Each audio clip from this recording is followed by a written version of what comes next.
Assalamualaikum warahmatullahi wabarakatuh. Perkenalkan, nama saya Rizkyana Septiani, NPM 2014 46000153. Di sini saya akan menjelaskan materi tentang penaklukan dan pecah kuasai. Yang pertama, penaklukan. Watak pertama dari tindakan anti-dialogis adalah keharusan adanya penaklukan. Manusia anti-dialogis dalam berhubungan dengan manusia lain bertujuan untuk menaklukkan mereka, sedikit demi sedikit dan dengan segala cara, dari yang paling kasar sampai paling halus, dari paling menekan sampai paling tidak terasa.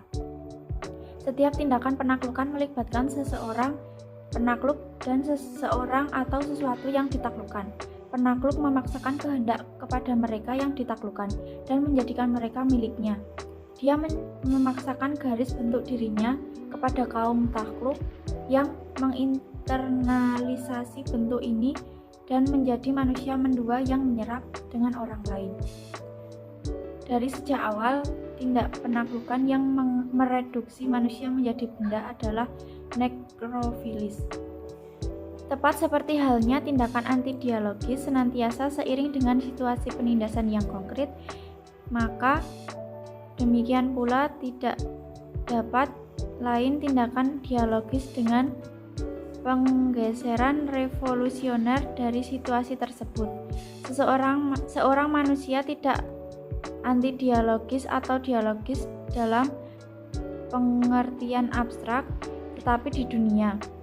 Dia tidak lebih dahulu anti-dialogis kemudian menjadi penindasan. Dia adalah keduanya secara bersamaan. Di dalam situasi penindasan objektif, anti-dialog merupakan keharusan bagi penindas sebagai sarana untuk melanjutkan penindasan, bukan hanya secara ekonomis, tetapi juga kebudayaan kaum takluk dirampas perkataannya, maka kehadiran mereka dan kebudayaan mereka. Lebih jauh sekali situasi penindasan dimulai, maka anti-dialog tidak terelakkan lagi bagi kelangsungannya. Oleh karena tindakan membebaskan berwatak dialogis, maka dialog tidak mungkin bersifat a posteriori terhadap tindakan tersebut, melainkan harus seiring dengannya. Oleh karena pembebasan harus merupakan kondisi yang ajak, maka dialog menjadi suatu aspek yang berkesinambungan dalam tindakan pembebasan. Kemudian, pecah dan kuasai. Cara ini merupakan dimensi penting yang lain dari teori tindakan menindas yang seumur dengan penindasan itu sendiri. Setelah minoritas penindasan menaklukkan dan menguasai mayoritas rakyat, mereka harus memecah belah dan menjaganya agar tetap terpecah, supaya dapat terus berkuasa. Kaum minoritas tidak dapat berbaik hati membiarkan terjadinya penyatuan rakyat kembali, yang pasti akan menjadi ancaman serius bagi hegemoni mereka. Oleh karena itu, kaum penindas mematahkan dengan segala cara, termasuk kekerasan, setiap aksi yang sekalipun masih pada tahap dini dapat membangkitkan rasa butuh persatuan di kalangan rakyat. Konsep-konsep seperti halnya persatuan, organisasi, dan perjuangan seketika dicap berbahaya. Sesungguhnya tentu saja konsep-konsep ini memang berbahaya bagi kaum penindas oleh karena realisasi dan semua itu merupakan keniscayaan bagi aksi-aksi pembebasan. Untuk melemahkan kaum tertindas lebih lanjut, mengucilkan mereka, menciptakan dan memperdalam jurang pemisahan di antara mereka adalah merupakan kepentingan kaum tertindas. Hal itu dilakukan dengan berbagai cara, dari metode penekanan melalui birokrasi pemerintah sampai pada bentuk-bentuk aksi kebudayaan dengan apa mereka memanipulasi rakyat dengan memberikan kesan bahwa yang terakhir itu diberi pertolongan. Salah satu ciri dari aksi kebudayaan menindas yang hampir tidak terlihat oleh para ahli yang berdedikasi tetapi naif yang menggeluti masalah itu adalah penekanan pada pemahaman terhadap berbagai masalah secara berkontak dan bukan memahaminya sebagai dimensi-dimensi dari suatu totalitas. Assalamualaikum warahmatullahi wabarakatuh. Saya Zaki Uliah Chandra dengan NPM 126 kelas A420 ingin melanjutkan materi dari Mbak Anas yang sudah diterangkan oleh Mbak Anas. Materi yang saya akan sampaikan yaitu manipulasi. Manipulasi adalah dimensi lain dari teori tindakan anti-dialogis. Dan seperti halnya strategi, pemecahan adalah alat untuk menaklukkan. Tujuan di mana semua dimensi teori berkisar. Dengan cara manipulasi, elit penguasa berusaha membuat rakyat menyesuaikan diri dengan tujuan-tujuan mereka. Semakin rendah kesadaran politik rakyat di desa atau di kota, maka semakin mudah mereka dimanipulasi oleh mereka yang tidak ingin kehilangan kekuasaannya. Rakyat dimanipulasi dengan serangkaian mitos-mitos yang telah diuraikan sebelumnya dalam bab ini dan dengan mitos yang lain lagi. Contohnya seperti model yang disajikan kaum borjuis kepada rakyat yang memberi kemungkinan bagi mereka untuk meningkat. Agar mitos-mitos tersebut dapat berfungsi, maka rakyat harus menerima kata-kata kaum borjuis. Dalam kondisi sejarah tertentu, manipulasi dilakukan dengan cara mengadakan fakta-fakta antara kelas penguasa dan kelas yang dikuasai. Fakta-fakta yang jika dilihat secara sepintas memberi kesan ada dialog antar kelas. Sesungguhnya fakta-fakta itu bukan dialog, sebab tujuan sebenarnya adalah secara jelas ditentukan bagi kepentingan elit penguasa. Pada babak terakhir, fakta-fakta dimanfaatkan oleh kaum penguasa untuk mencapai maksudnya. Dukungan yang diberikan rakyat kepada borjuis nasional dalam mempertahankan yang disebut kapitalisme nasional adalah contoh dalam hal ini. Cepat atau lambat, fakta-fakta itu senantiasa memperburuk penaklukan terhadap rakyat. Fakta-fakta hanya ditawarkan jika rakyat mulai, sekalipun dengan naif, menyadari proses sejarah tersebut. Dan dengan kesadaran, ini mengancam elit penguasa. Kehadiran rakyat dalam proses sejarah tidak lagi sekedar sebagai penonton, tetapi dengan tanda-tanda agresivitas sudah cukup mencemaskan untuk mendorong elit penguasa melipatkan taktik manipulasinya. Jadi manipulasi ini teori tindakan anti-dialogis, seperti halnya strategi pemecahan alat untuk menaklukkan. Terima kasih. Kenalkan, nama saya Bida Nugraini, NPM 20144600143. Di sini saya akan menjelaskan mengenai serangan budaya.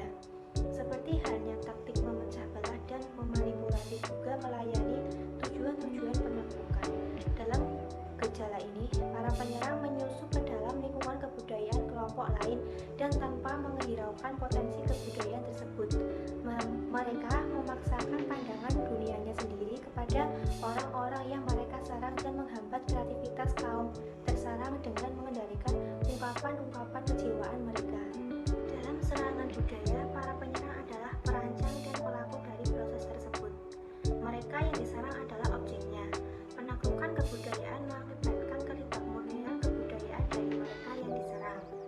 Mereka kemudian melayani nilai-nilai, patokan-patokan, serta tujuan-tujuan para penyerang. Para penyerang bermaksud untuk mengetahui bagaimana orang-orang yang telah mereka serang memahami realitas. Dan hanya dengan cara demikian, mereka dapat menguasai pihak yang diserang dengan cara yang lebih efektif. Jika mereka yang diserang kemudian melihat realita dari sudut pandang penyerang dan bukan dari sudut pandangnya sendiri, maka akan semakin banyak mereka meniru para penyerang. Dan akan semakin mantaplah kedudukan para penyerang tersebut. Agar serangan kebudayaan berhasil, maka hak yang esensial adalah membuat yakin mereka yang diserang akan inferioritas intrinsik dirinya. Oleh karena segala sesuatu memiliki kebalikannya, maka bila mereka yang diserang menganggap diri inferior, mereka niscaya akan mengakui superioritas para penyerang. Serangan budaya di satu pihak merupakan alat dominasi dan di lain pihak merupakan akibat dari dominasi. Dengan demikian, tindakan budaya dari seseorang yang mendominasi di samping suatu kesengajaan dan telah direncanakan adalah dalam arti lain merupakan suatu hasil dari realitas menindas. Selanjutnya, revolusi kebudayaan mengambil masyarakat secara total semua aktivitas manusia sebagai objek aksi pencetakan kembali. Masyarakat yang tidak dapat direkonstruksi secara mekanistis, kebudayaan yang diciptakan kembali secara kebudayaan melalui revolusi adalah sarana dasar bagi rekonstruksi ini. Revolusi kebudayaan adalah usaha maksimum rezim revolusioner bagi penyandaran yang harus mencapai setiap orang tanpa memperhatikan jabatannya. Pendidikan manusia untuk bidang pekerjaan apapun menghendaki pemahaman terhadap kebudayaan sebagai superstruktur yang dapat menyimpan puing-puing masa lalu yang terus hidup dalam substruktur yang sedang mengalami perubahan revolusioner, dan kemudian pekerjaan itu sendiri sebagai suatu sarana bagi perubahan kebudayaan. Sebagai orang yang menyerap penindas, mereka merintangi seolah-olah penindas itu sendiri. Langkah-langkah penting selanjutnya yang harus diambil bagi bagian revolusi. Sebagai makhluk yang mendua, mereka juga menerima kekuasaan yang kemudian menjadi birokrasi dan dengan kuat menindas mereka. Serangan budaya yang melayani tujuan-tujuan penaklukan serta kelangsungan penindasan selalu melibatkan pandangan terbatas terhadap realitas, pemahaman statis terhadap dunia, serta pembebanan suatu pandangan dunia terhadap yang lain. Serangan budaya lebih lanjut berarti bahwa letak keputusan untuk bertindak bagi mereka yang diserang tidak berada pada diri mereka sendiri, melainkan berada pada para penyerangnya. Kontradiksi utama dari masyarakat yang mendua adalah hubungan ketergantungan antara dirinya sendiri dengan masyarakat metropolitan. Setelah kontradiksi dapat diatasi, maka perubahan yang selama ini berjalan melalui bantuan yang terutama menguntungkan masyarakat metropolitan ini menjadi perkembangan sejati yang menguntungkan makhluk untuk dirinya. Assalamualaikum warahmatullahi wabarakatuh. Perkenalkan, saya Gugun Atma Putra dengan NPM 01446000134 dari kelompok 6 kelas A420 Prodi PGSD Universitas PGRI Yogyakarta. Adapun tujuan saya membuat video kali ini adalah untuk memenuhi tugas mata kuliah filsafat pendidikan yang diampu oleh Bapak Ugu Ardianto Iskandar MPD. Di video kali ini saya akan menjelaskan salah satu istilah dari teori-teori dialogis, yaitu kerjasama, yang terdapat pada bab 4 pada buku Paulo Freire yang berjudul Pendidikan Kaum Tertindas. Baik, langsung saja. Yang pertama, kerjasama sebagai suatu ciri dari tindakan dialogis hanya dapat tercapai melalui sebuah komunikasi. Dialog sebagai komunikasi esensial harus mendasari setiap kerjasama. Dalam teori tindakan dialogis, tidak ada tempat bagi penaklukan rakyat atas nama urusan revolusi, tetapi hanya untuk memperoleh dukungan mereka. Dialog tidak memaksakan, tidak memanipulasi, tidak menjinakkan, dan tidak berslogan. Namun, tidak berarti tindakan dialogis ini tidak memiliki tujuan, tidak memiliki gagasan yang jelas mengenai apa yang dikehendakinya ataupun tujuan-tujuan yang menjadi kepentingannya. Selanjutnya, pengabdian pemimpin revolusi kepada kaum tertindas adalah sekaligus pengabdian terhadap kebebasan. Dan oleh karena pengabdian itu, para pemimpin tidak boleh menaklukkan kaum tertindas, tetapi harus memperoleh dukungan mereka bagi pembebasan. Dengan demikian, kerjasama ini mengarahkan perilaku-perilaku dialog, memusatkan perhatian pada realitas yang mengantar mereka dan yang menentang mereka. Jawaban terhadap tantangan itu berupa tindakan pelaku-pelaku dialog terhadap realitas untuk mengubahnya. Kepercayaan rakyat kepada para pemimpin mencerminkan keyakinan pemimpin kepada rakyat. Para pemimpin harus percaya kepada potensi rakyat yang tidak boleh mereka perlakukan sebagai sekadar objek dari tindakan mereka. Mereka harus percaya bahwa rakyat mampu berperan serta dalam perjuangan pembebasan. Dalam teori dialogis, pada tahap manapun, aksi revolusi tidak dapat mengesampingkan persekutuan dengan rakyat. Persekutuan pada gilirannya melahirkan kerjasama yang membawa para pemimpin dan rakyat kepada penggabungan.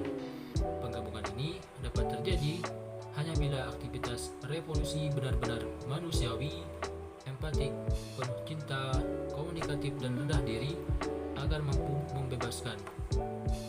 Revolusi mencintai dan menciptakan kehidupan. Untuk menciptakan kehidupan maka wajiblah untuk mencegah sejumlah orang dari perbuatan membatasi kehidupan ini.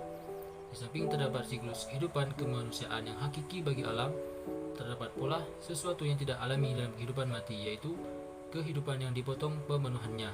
Jadi, dapat disimpulkan pada bagian ini menyadarkan kepada kita bahwasannya kebutuhan manusia sebagai makhluk yang tidak akan menjadi benar-benar manusia tanpa adanya sebuah komunikasi.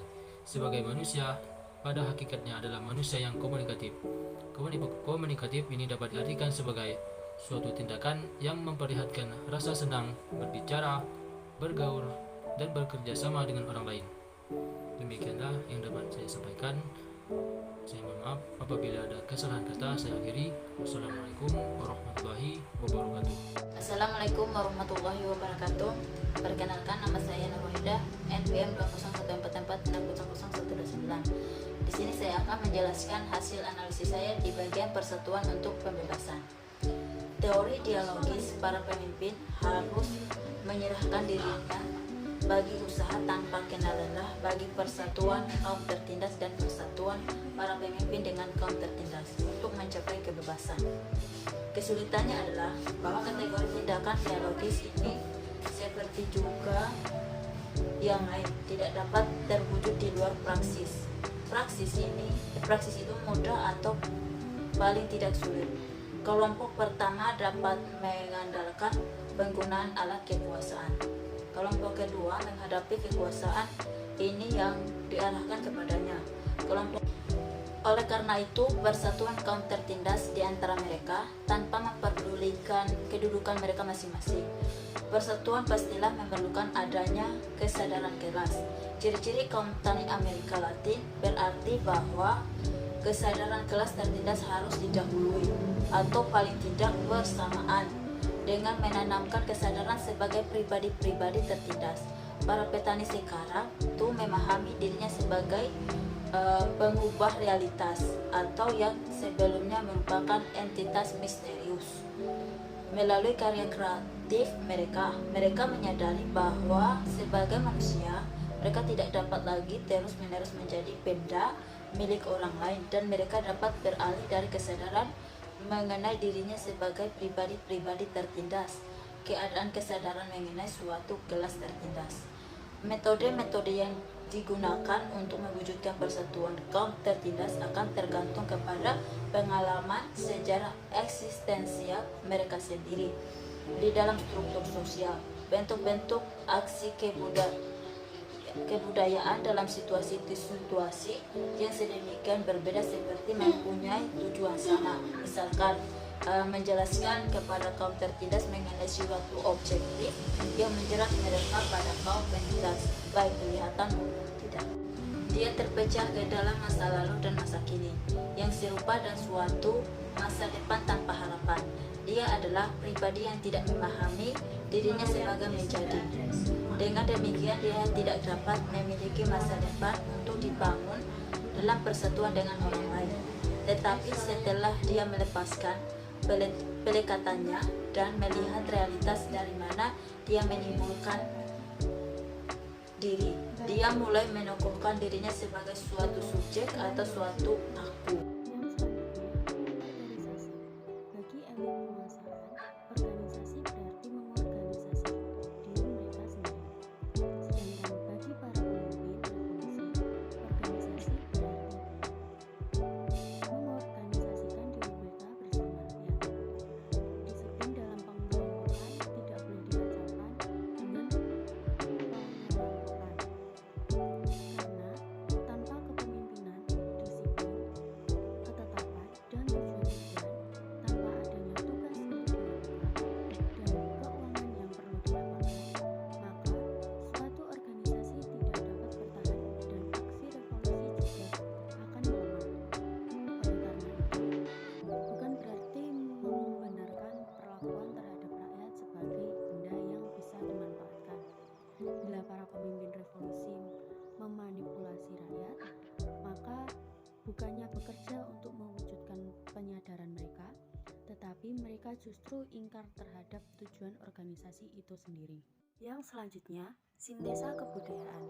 Sintesa kebudayaan merupakan suatu cara bertindak untuk menghadapi kebudayaan itu sendiri sebagai penjaga dari struktur-struktur yang membentuk dirinya. Dalam sintesa kebudayaan tidak ada penyerang. Oleh karena itu, tidak ada pola-pola yang dipaksakan.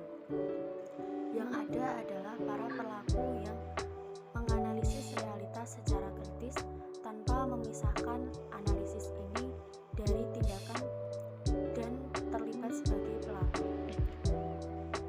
pelaku-pelaku di dalam proses sejarah. Sintesa kebudayaan tidak mengingkari perbedaan antara kedua pandangan tersebut. Justru sintesa kebudayaan didasarkan pada perbedaan tersebut. Sintesa kebudayaan menekankan pada dukungan yang diberikan oleh masing-masing